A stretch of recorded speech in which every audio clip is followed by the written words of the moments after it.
You know, the system we are in now is very funny, because there is no way you can say a father is not competent to stand for his son.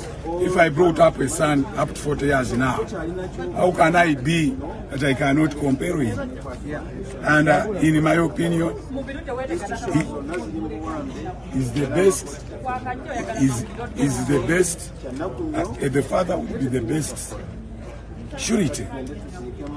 But since the system is like this, we have nothing to do. Systems have been there and they have come and they have gone. Because we reached here in the morning, so DPC, they were all in a meeting with judicial officers. Now if judicial officers who are going to decide matters, they are sitting with the security personnel, then what do you expect out of them? What they came up to call us that there is a security risk, they cannot bring the prisoners. But the way we see the security we have in this country, there is no one who can fail to bring suspects from Luzira to here. We don't hear you. So that is the thing we are going through. Don't have anything. If someone feels that I'm poor, but I bring myself here and whatever, these are younger people who think by talking nonsense they can be promoted, that they are fighting so much for the state. Otherwise, you cannot tell a man of my... I'm a pensioner. So if I'm a pensioner, then I cannot be among the poor. I'm a senior citizen. I run a law firm. So you cannot stay. That is to impress themselves. And to show that what they talk is they fear the public. That's why they are blocked out the press, so that they can talk all those nonsense when it is not being heard by the whole public. If we were streaming this live, everybody would have heard such a man utter such words, which have no very, very dangerous sort of statements. They were very stations. Yeah, you just Google him. I'm there. I'm not. Yeah, he's all over. He's not. Yeah, the whole of this country. Yeah, he's retired. He's online. He's online. That Yeah. I'm retired. Yeah. Very well. Thank you for whatever. Yeah. Let us go and prepare. Where you were not as the media, because this court decided to lock the media out, even though they keep saying it's a public interest matter, but they're locking the public out. Something that really we found preposterous, pointing to the fact that there were instructions already to deny bail. We understand when we came here in the morning, there was a meeting, security and the judicial officers, perhaps to relay to them instructions that came from wherever. When we, as defense, presented the two sureties for Waiswa Mufumbiro, previously we were presenting the father and the wife. Now the wife is deceased. So we presented the father and the Honorable Waiswa, Kampala Lord Mayor elect. Bothersomely, the state prosecutor said surety number one, the father to Waiswa, is very close to him.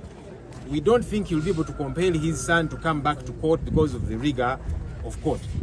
But then when he went to surety number two, he said Honorable Waiswa is not close enough to Waiswa, so he has no capacity to compel him to return to court. There's no proximity, which dumbfounded us, because on the one hand you're saying this surety is too close, on the other hand you're saying this surety is not close at all. So what do you want?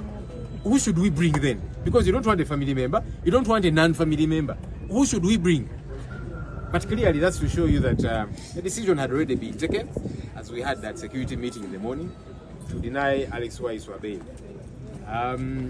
It's very disturbing. We had thought the people of Uganda were waiting for the judiciary to redeem its image, because all that they have been seeing is bad after bad. That you lock up people for 6 years, trial doesn't kick off, you deny them bail and they are rotting in jail, the machetes and all the others.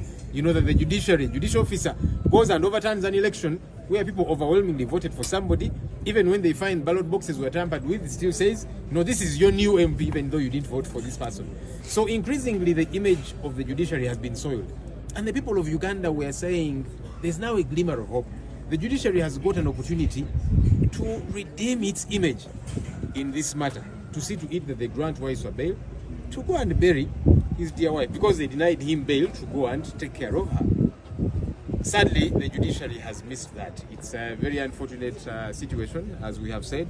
We'll not go to the second court because this is the chief magistrate, Dorina in Mbabazi, who has taken this decision. Now we're meant to go to her junior grade 1 magistrate, Damali Agumasimwe, to determine now bail in the other offense of unlawful drilling. But it is obvious, even though anyway she grants bail, this one has denied bail, so there's this offense, he can't be released. But also, the senior, the chief magistrate, gives the cue to the juniors, I guess after all the instructions that they got. So there's nothing we expect now from the grade 1 magistrate. We have decided to literally boycott court in this particular matter, also because the accused persons are not here. Let's now go and prepare for the burial of Edith. Yeah. Instructions from the Honorable Waiswa Mufumbiro this morning were for us to beseech the constitutional mandate of this court, to beseech the judicial mandate of this court, to beseech compassion, kindness, and benevolence from the court in the special circumstances that the applicant lost his dear wife and he was only pleading for temporary relief to enable him bury his dear wife in accordance to the dying declaration of his wife, who wished for him to be by her side in her last moments while alive and before the burial. This court has said it does not have any of such. This court has said it does not have the constitutional mandate. It does not have the discretion.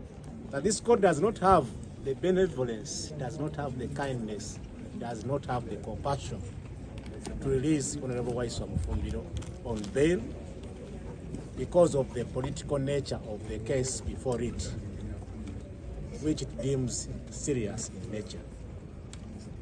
So we are not so much surprised, but we thought this is one of the rarest moments that the judiciary had to redeem itself before the public. Even the act of them denying the public to participate. First, by appearing through Zoom, they had a link which had to be public. When they realized it was public, they disconnected it. Secondly, they denied the media to attend.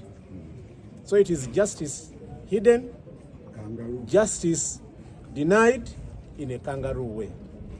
It is not by the rule of law, by the rule of directions, political directions, which we believe are instructions to this court.